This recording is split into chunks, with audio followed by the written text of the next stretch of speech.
Valencia, I think, a key piece of information, and that is that the majority of the jurors apparently were undecided, hence the not a unanimous verdict, Joey. But we don't know undecided on what. So just to reset, the jurors had to consider two different things. One was murder, and murder, of course, is the element of malice. Did he do it with ill will?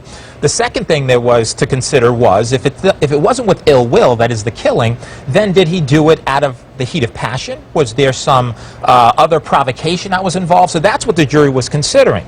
Now, when you talk about a hung jury, of course he's not out of the clear at all, because the state has the ability to retry him on this particular case. So we know that there's going to be a retrial in addition to the federal charges that you heard Nick Valencia talk about. But whenever you have a hung jury, as Charles has had, right, and I have certainly had, the fact is that it's a disheartening thing, because, you know, when the judge gave what's called the Allen charge last week, the dynamite charge, to say, look, there's no juror that's more qualified than you. There's no set of jurors that are more qualified than you. They're going to hear the same things. They're going to hear the same witnesses. They'll listen to the same arguments. You can do it. Go back and try it again.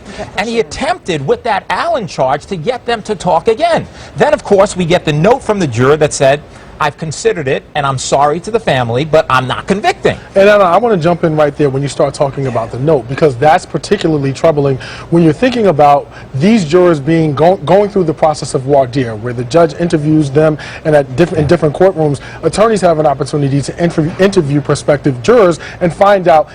And I've asked this so many times as a prosecutor, if I'm able to prove my case beyond a reasonable doubt, can you convict?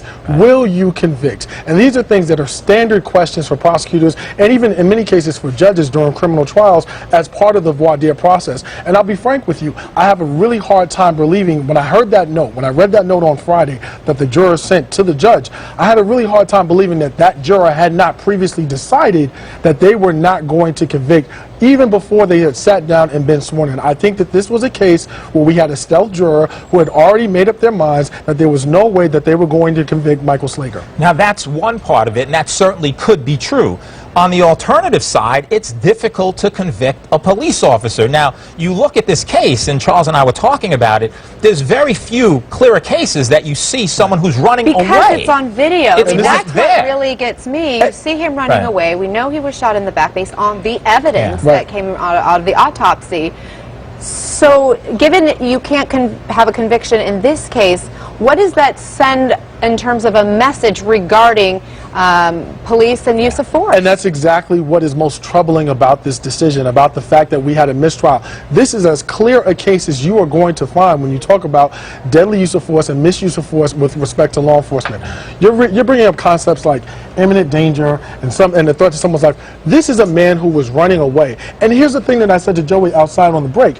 When you're talking about the defense being able to advance this theory, they had to do so primarily, even though there were a number of witnesses who were called, in terms of accounting for the events that took place, primarily through the testimony of Michael Slager himself. Joey, that's a witness who doesn't have credibility. Right. What about the race and the makeup of the jury? We know it was predominantly white people, one African-American man who was the foreman, but everybody else was Caucasian. But I can't blame it on that, and I'm going to tell you why. Even in the event that there's one African-American juror, this is a lone holdout, right? Now, today, of course, Nick Valencia gave the indication that there were a majority of jurors undecided. Maybe that was as to murder, and maybe the note Friday meant they were, all 11 felt it was manslaughter, but there was this one holdout. And so I can't equate or otherwise contribute the fact that there's one holdout to the issue of race. Now, is it a stealth juror, a juror who was there, who had his mind predetermined, or is it a person who, consistent with what we've seen in terms of not being able to return indictments against police, not being able to otherwise prosecute police, and in many cases,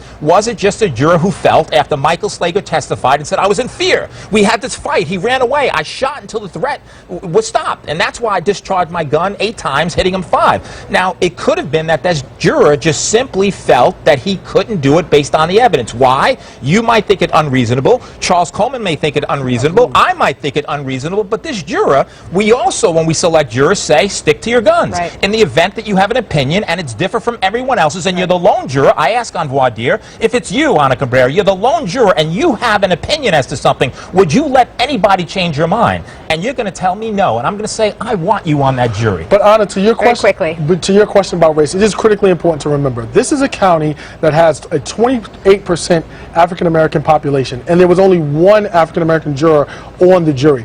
What that tells me is, quite frankly, folks have to show up to jury duty. And that's, and that's something that we can't ignore. Yes, Joey, you're absolutely right that that one holdout could have made a difference regardless of if it was 10 African Americans and one white person on the jury. But with 28% of folks in that county being black and there being one juror who was black on that jury, that tells me that there were a lot of folks who kind of tried to get out or just ignored it altogether. And the jury is not representative of the broader population. Not the end of this story, though. No, it's not. And we heard Nick Valencia talk about the federal charges, too, in the trial that's going to happen there. And we could see another trial in this case, too, at the local level. Joey Jackson, Charles Coleman Jr., thank you both. Thank you. Good to talk to you.